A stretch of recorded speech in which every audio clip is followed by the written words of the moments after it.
Instagramni g'iybatxona deb o'ylar edim, lekin bugun qo'rqmasdan ayta olamanki, g'urbatxona va tuhmatxonaga aylanibdi. Mavzudan tashqari gapirganim uchun uzr so'rayman. Shoiralik mahoratim bo'lganda edi, qalamimni o'ynatib achchiqqina she'r yozgan bo'lar edim. Bu gaplarni gapirmasam chidamas edim. Xulosa qilib aytamanki, ko'zimiz bilan ko'rib, qo'limiz bilan ushlamagan narsaga aralashmaganimiz ma'qul. Yoshligimda hind kinolarini maza qilib ko'rganimda, ularni tayyorlayotgan chapati noniga havasim kelar edi. Qanaqa bo'larkan, mazasi deb qiziqar edim. Menimcha sizlar ham qiziqqan bo'lsanglar kerak. Kam xarj, ta'mi juda ham mazali bo'lar. Tayyorlashni tavsiya qilaman. Sizga yoqishiga aminman, chunki biz toza qo'lda tayyorlaymiz. Hindcha chapati nonini oldiga turkcha labnay pastasi bo'lsa, yana ham mazali bo'lar ekan. Bunaqa labnay pastasini Manaman degan turk oshxonasida ham yeb ko'rmagansiz. Retseptni bo'lsa, video opsioniyasidan topasiz. Obuna bo'lib, like bosib qo'yish esingizdan chiqmasin. Tayyorlanishi juda ham oson, ta'mi esa xalqlar do'stligi bo'ldi. Agar retseptni tayyorlashga erinsiz, erinmaydigan o'rtoqlaringizga jo'natib qo'ying. Oddiy emas karamel xulvatar haqida eshitgansiz? Karamel xulvatar oddiysidan ancha mazali bo'ladi. Birinchi bo'lib bir piyola shakarga yarim piyola un qo'shib aralashtirib qo'yamiz. Tovaga yog' solib qizigandan keyin un va shakarli massani solib qovuramiz. Yog' ajralib shakarlari karameldagi eriganida suv qo'shamiz. Yaxshilab aralashtirsangiz shakarli massasi erib ketadi. Shunaqa bilqillatib 20 minut qaynatamiz. Xavotir umuman dumaloq bo'lib yig'ilib qolmaydi. Likopchalarga suzib, qatlamalar bilan qo'shnilar bilan ulashamiz. Retseptni saqlab oling, qo'shnilar ham so'rashadi. Ushbu shedevr shirinlikni 1 daqiqa ichida tayyorlaymiz. Albatta o'zingizga saqlab oling va yurechanni bosib qo'ying. Gazga qo'yiladigan idishimizga qaymoq va shokoladni solamiz. Shokoladlar erishib boshlagandan keyin sariyog'imizni solamiz. Qaynab chiqar darajaga yetgandan keyin bitta blender qilamiz va bir kunga xolodilnikka qo'yamiz. Shunaqa shokoladni krem bo'ladi. Tayyor so'yardi pecheniyelarimizdan foydalanamiz, kremlaymiz. Xuddi videoda ko'rsatilgandek va kofeli propitka qilamiz, suvga botirib olamiz. Xuddi videoda ko'rsatilgandek. Atrofini maydalangan yer yong'oq bilan qoplaymiz va ustiga chiroyli qilib kremimizdan dekor qilib chiqaramiz va xolodilnikka yuboramiz. Bu xolodilnikda обязательно turish kerak. Ozgina propitka bo'lgandan keyin mazasi shunaqa zo'r bo'ladi. Обязательно tayyorlab ko'ringlar. Sahifamga obuna bo'lib, buni yaqinlarga yuborib qo'yinglar.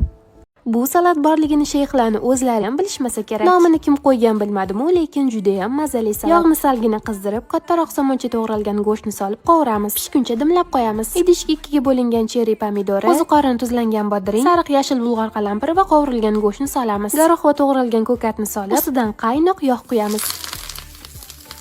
Shu joyda idishim kichkinaligini bilib, kattaroq idishga ag'dardim. Barcha mahsulotlarni yaxshilab aralashtiramiz, tuzini ham rostlaymiz. Bu salat juda ham foydali, to'yimli va mazali. Tayyorlab ko'ring, shayxlardan sovchi kutayotgan dugonangizga ham bu videoni sekingina yuborib qo'ying. Chorsuvda 20 ming so'mga sotsa-yu, men 10 daqiqaga erinib 150 ming so'mga sotib olsam, yaxshimas mahbuba. Voy, xullas Chorsu bozoridan 40 mingga ikkita o'ram. Pomidor qoqisini oldim va ustidan qaynab turgan suv solib 15 daqiqaga uvitib qo'ydim. Suvini to'kdim. Ustidan zaytun moyi, maydalangan sarimsoq va bitta shox rozmarin bo'laklarini solib yaxshilab aralashtirdim. Albatta tuz esimdan chiqmadi, umuman solmaymiz. Kim topadi?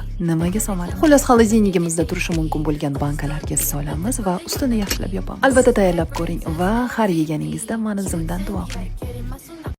Shirqovoqni eng oson talanadigan usul bilan o'rgataman. Bonusiga esa qovoqli alvaz. Instagramni varaqlab ko'rib qoldim. Kimdirlar shirqovoq uchun qovoqni mayda kubik qilib to'g'rashar ekan yoki terkadan chiqarishar. Men esa qovoqlarni katta bo'laklarga bo'lib, ustiga guruch, tuz va suv solib qaynataman. Har safar shirqovoq yeganimda qovog'imdan 2 bo'lagini olib blenderda maydalab, unga 1 stakan qatiq, 1 qoshiq qaymoq, bitta tuxum, shakar, ichimlik sodasi, ghi yog'i va un solib yaxshilab aralashtiraman. Keyin esa yog'siz tavada 2 yog'ini shunaqa qizartirib pishirib olaman. Bu oladiylar kuz kayfiyatini beradi va oddiy oladiylardan ancha mazali. Endi shirqovog'imni qovog'i bilan guruchini yaxshilab pyure ezaganda ezib olaman va sut solaman. Sutda qaynab chiqqandan keyin shakar solib, shira torttirib qaynataman. Bir zumda qovoqli nonushta ham tayyor. Kuz bu kayfiyat tushadigan fasl emas, aksincha juda ham mazali va yorqin fasl. Obuna bo'lish esingizdan chiqmasin.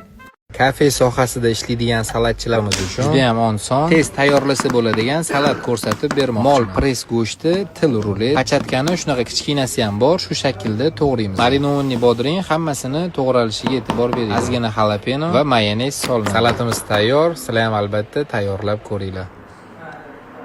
Bugun sizlar bilan moshni qanaqa qilib eng foydali qilib yeyishni o'rganamiz. Idishimizga solamiz. Kerak emas toshlarni ajratib olamiz. Iliq suv ustiga solib 1 kunga qo'yib qo'yamiz. ustini yopib. Bir kundan keyin mana shu holatga keladi. Buni olib yaxshilab yuvamiz. Moshlarimizni chetga olib qo'yib turamiz. Shunaqa yengil marli kerak bo'ladi. Buni yaxshilab ho'llab olib, ustidan moshlarimizni qo'yib, yaxshilab orasini ochib yoyib chiqamiz. Keyin 4 chetini buklab, har kuni shunaqa suv sepadiganda sepib ho'llab turamiz. Ustidan suv quyib yuborsanglar ham bo'ladi. Moshlarimiz mana 3 kunda shunaqa holatga keladi.